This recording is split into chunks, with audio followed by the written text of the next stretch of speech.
Olá pessoal, tudo bem?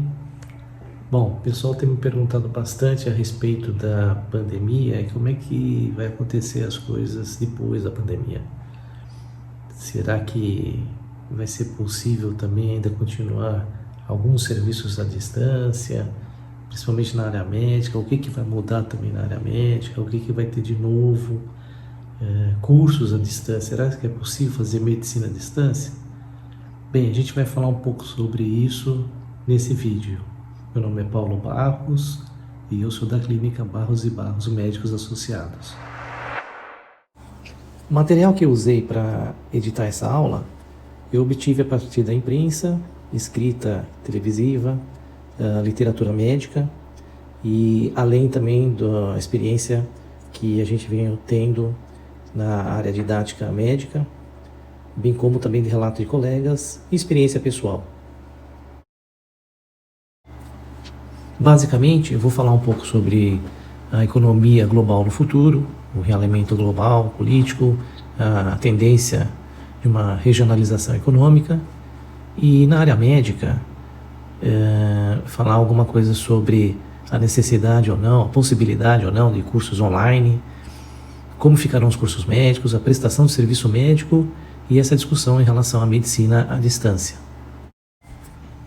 Pessoal, veja bem, eu não sou nenhum guru, tá? Na verdade, a gente vai atrás do que está sendo escrito, falado e também o que a história conta, né? Passamos uma situação mais ou menos semelhante no começo do século passado, quando teve a gripe espanhola, que foi de 1918 até 1920. E justamente após esse período, que foi também de pós-guerra, aconteceu uma situação bem peculiar, principalmente se falando da Alemanha, onde teve a República de Weimar, e que ocorreu um impacto financeiro que, entre outros, também foi do período pós-pandemia que aconteceu naquela época. Quanto a risco inflacionário, ele existe, né? Com a diminuição da produção e dos giros de estoque, isso obviamente vai causar um impacto na arrecadação tributária, levando então um empobrecimento do país e uma dificuldade também monetária de alcance das pessoas. Obviamente você vai aumentar as taxas de empréstimo, as taxas bancárias de empréstimo, principalmente tanto interno como externo, e isso vai causar também um aumento nos valores relativos aos produtos industrializados. Com relação à readequação da produção de serviços, a gente sabe que isso também é uma vertente que a gente tem observado a olhos vistos aí de todo mundo, novas tecnologias de uso, a questão da mobilidade urbana, principalmente nos países desenvolvidos, já está mudando bastante, né? E vai chegar aqui também, veículos compartilhados, existe a possibilidade também de veículo sem a ocorrência de motorista para dirigir, os transportes públicos novos, no qual a gente vê os trens de superfície, ônibus maiores e conjugados e adequados e com uma tecnologia de rodagem diferente, com pistas exclusivas e tecnologias novas de fluxo e expansão em relação à rede metroviária. É isso que a gente tem observado em outros países.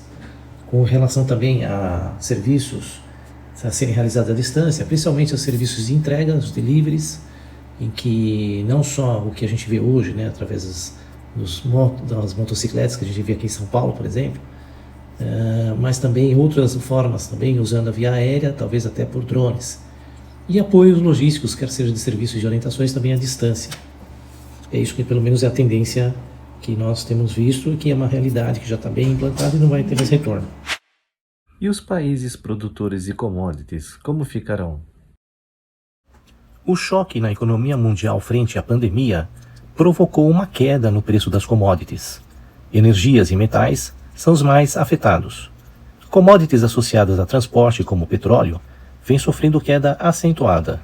Em relação aos produtos agrícolas, o que se viu foi uma interrupção na cadeia produtiva e medidas governamentais para restringir exportações e estoque de produtos, o que gera uma certa preocupação na segurança dos alimentos.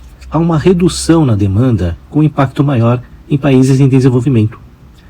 Existem também nessas ocasiões um estímulo para a pequena produção regional de insumos alimentares de forma alternativa, havendo um processo de regionalização na produção para minimizar o impacto econômico nos países desenvolvidos. Tudo isso que nós falamos até agora se relaciona com a economia global. O Brasil é um país em desenvolvimento e é um grande produtor de commodities, principalmente commodities de consumo, principalmente na área agrícola alimentar. Obviamente, esses países não terão problema em relação a abastecimento. E, ao contrário, a tendência de mercado interno em relação ao consumo é a ocorrência de uma deflação. Vamos falar agora sobre home office e atendimento e curso médico à distância, online. Vou agora apresentar um trabalho que foi publicado na revista Harvard Business Review e fala sobre a questão de trabalhar em casa ou em outro local mais próximo da casa, o que eles chamam de working from home no caso de casa e working from anywhere no caso de ser um local perto da residência. Quais seriam as preocupações que os empregadores teriam? Que o indivíduo poderia trabalhar menos ou exercer várias tarefas, a questão da multitarefa, diminuição na comunicação com seus agentes próprios, seus colegas de serviços e também o que poderia levar a uma restrição no aprendizado informal do serviço do dia a dia. Em contrapartida, as vantagens de se trabalhar em casa ou trabalhar em locais mais próximos seria a comodidade de transporte, o tempo para o deslocamento. Calcula-se que se você economizar 1 hora de trânsito ao dia, em 1 ano você economiza 1 mês de trabalho. A ausência do desgaste físico no transporte e o conforto de estar na sua própria casa ou um local escolhido perto de sua residência. Este mesmo artigo cita um trabalho chinês realizado em um call center de uma agência de turismo e notou-se que esse call center, que era próximo à localidade onde as pessoas residiam, houve um aumento na produtividade em 13%, sendo os itens mais importantes a redução nas pausas e redução no índice de doenças. Ao final, o artigo conclui que há a necessidade de uma adaptação cultural da empresa e do prestador de serviço, ou seja, tem que haver uma mudança e um envolvimento maior de postura em relação ao serviço prestado. Há também o desenvolvimento de maior especificidade na prestação desse serviço, uma vez que o servidor ganha mais tempo e tem um maior isolamento para maior concentração daquilo que ele faz. E para cada área da empresa tem que se avaliar as vantagens e desvantagens próprias no tocante a cada serviço prestado.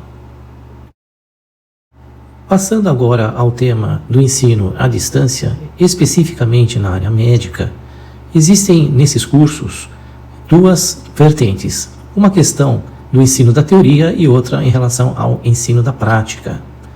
No ensino da teoria, é impossível você criar um curso médico ou qualquer outro curso sem que se tenha uma variedade de suporte didático com disponibilidade de mídias informativas digitais que são hoje fundamentais e bons recursos do ponto de vista de ensino nos dias de hoje.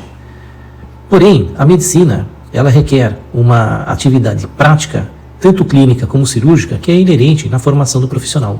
E essa prática precisa então do contato pessoal, junto não só do ensino do professor com o aluno, como do aluno com aquele que está sendo assistido pelo serviço de ensino, ou seja, o paciente.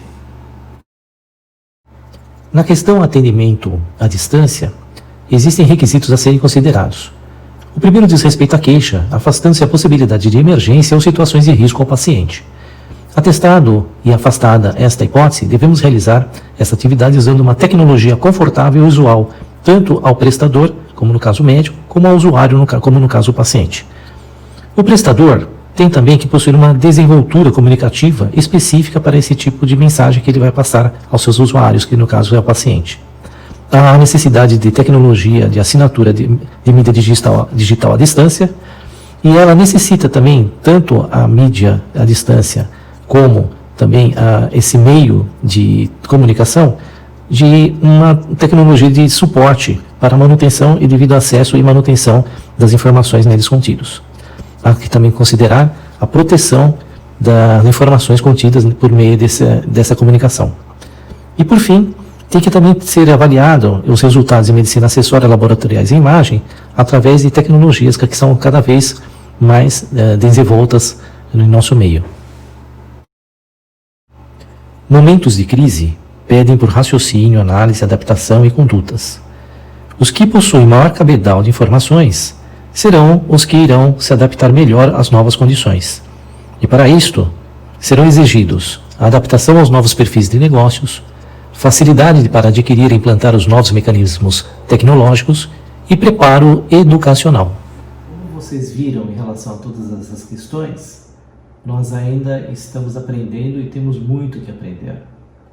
Eu espero que vocês tenham gostado do vídeo. Lembrando que nós somos da Barros e Barros Médicos Associados e o nosso site é www.barrosebarros.com.br.